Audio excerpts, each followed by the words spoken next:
नमस्कार दोस्तों। आज की तारीख है 5 जून 2020।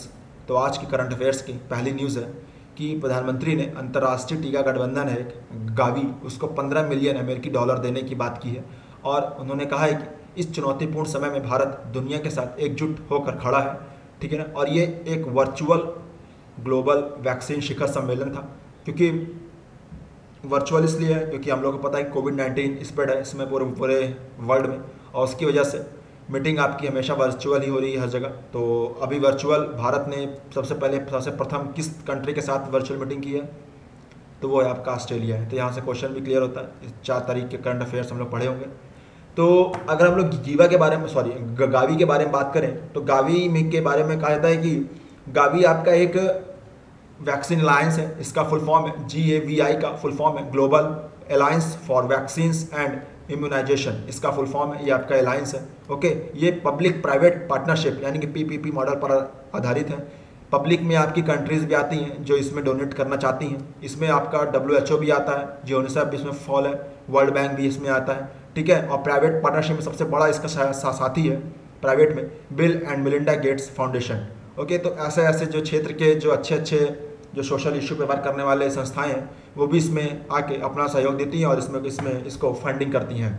तो जिस प्रकार से कोरोना वायरस की वजह से कोरोना वायरस के लिए खोज चल रही है वैक्सीन की, तो उसमें गीवा का योगदान महत्वपूर्ण होता है। इसलिए इसमें बढ़ चढ़कर भारत ने भी 15 मिलियन अमेरिकी डॉलर देने का वादा किया है। तो हम लोग की अब नेक्स्ट न्यूज़ है विक्रमशिला गैंगेटिक डॉल्फिन सेंचुरी। ठीक है ना, ये महत्वपूर्ण है।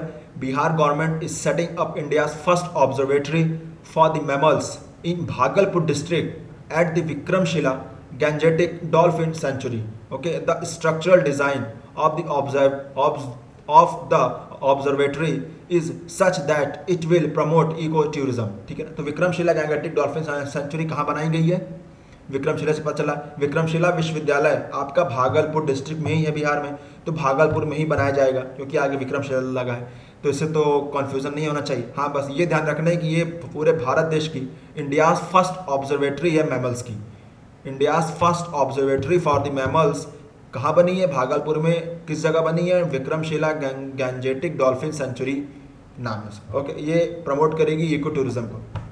तो हम लोग की नेक्स्ट न्यूज़ है, चलिए स्टार्ट करते हैं। दूसरी न्यूज़ चलते हैं। दूसरी न्यूज़ है मणिपुर की खुदोल पहल को दुनिया टॉप 10। देखिए, UN ने जो खुदोल पहल चल रही है मणिपुर में उसको टॉप 10 पहलों में शामिल किया है। तो ये गर्व की बात है।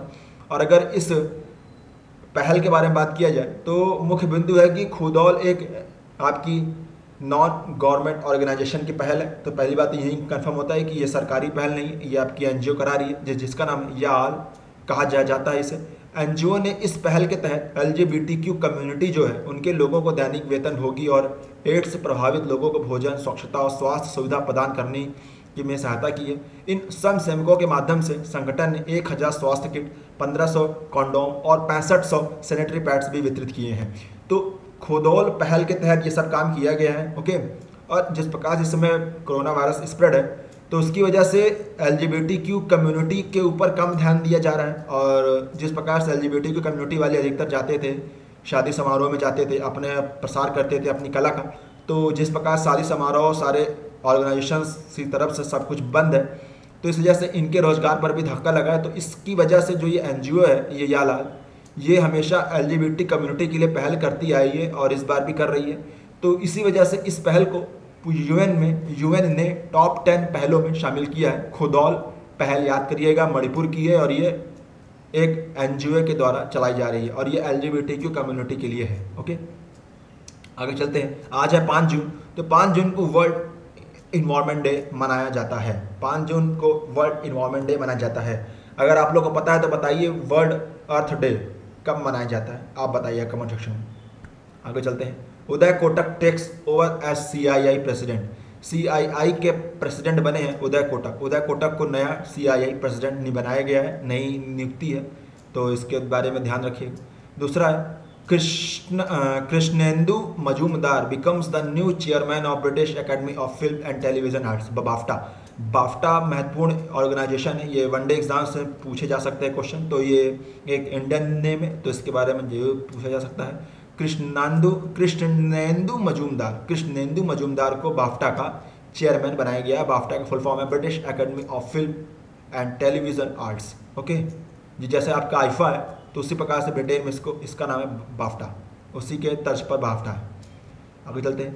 मेजर सुमन गावनी, ये महत्वपूर्ण लाइन है, इसको पढ़िएगा। मेजर सुमन गावनी यूएन मिशन के तहत दक्षिण सूडान में तैनात थी।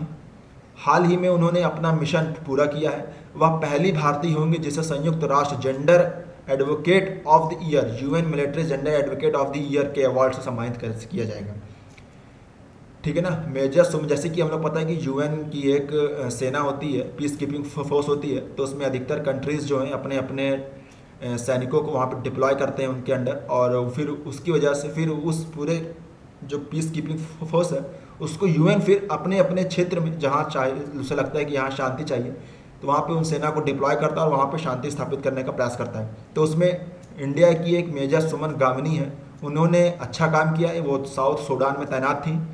ये सब याद रखिएगा, मेजर सुमन गावनी साउथ सूडान में तैनात थी, इन्होंने अपना मिशन अच्छे से पूरा किया, और यह पहली भारतीय होंगी जिन्हें UN military gender advocate of the year के अवार्ड से सम्मानित किया जाएगा। ये इंपॉर्टेंट करंट अफेयर्स है, आने वाले किसी पेपर्स में अच्छा खासा इसको पूछा जा सकता है। आगे चलते हैं। UP to have 800 kilometre herbal belt. देखिए, उत्तर प्रदेश ने निर्णय लिया है कि 800 किलोमीटर का एक हर्बल बेल्ट बनाया जाएगा। हर्बल बेल्ट प्रोजेक्ट है इनका। हर्बल बेल्ट में ये होगा कि जो भी आपकी ये जैसे नीम का पेड़ हो गया, ठीक है ना, तुलसी का पेड़ हो गया, पीपल का पेड़ हो गया, बरगद का पेड़ हो गया, जितने ये हर्बल वाले पेड़ होते हैं, इन सब को सड़क किनारे किनारे लगाया जाएगा दोनों साइड, ताकि वहाँ की फ्रेश एयर हो सके और वहाँ का वातावरण भी शुद्ध हो सके। ठीक है ना। UP to have 800 kilometre herbal belt. The Yogi Adityanath government in Uttar Pradesh will develop 800 kilometre roads as herbal belt with medicinal and herbal trees along both sides of the road. ठीक है ना। रोड के दोनों साइड 800 किलोमीटर तक हर्बल पेड़ पौधों को लगाया जाएगा, जिसकी वजह से वहाँ की वायु को शुद्ध किया जा सके। और ये एक पहल है, अगर ये सक्सेस हुआ तो इसको और भी आगे बढ़ाया जा सकता है, इसमें कोई दो राय नहीं, क्योंकि ये सब जो पहल होती है ये सब आपका न्यूज़ ट्रांजिशन होती है, मतलब कि एक बार इसको प्रयोग में लाया जाता है, फिर ये बार बार फिर इसको अगर ये सक्सेस होता है तो इसको और भी इसको उपयोग किया जाता है, और इस चीज़ों को देखकर और दूसरे भी जो स्टेट्स हैं वो लोग भी प्रभावित होकर इसका पालन करते हैं। तो ये अच्छी पहल है, होना चाहिए। जिस प्रकार से प्रदूषण फैल रहा है और लोगों को बीमारी आ रही है, बीमारी पकड़ रही है ऐसे भयंकर, उसके लिए ये सब चीज़ बहुत ज़रूरी है, ताकि उन लोगों को शुद्ध हवा मिल सके। ठीक है फ्रेंड्स। और इससे क्या होता है कि इन सब पेड़ों की जो खेती करते हैं उनको भी बढ़ावा मिलेगा और उनको भी रोजगार में मिलेगा। यह था आज का current affairs. Thank you very much for discussion. This आशुपद शाइनिंग ऑफ। Bye bye. जय हिंद।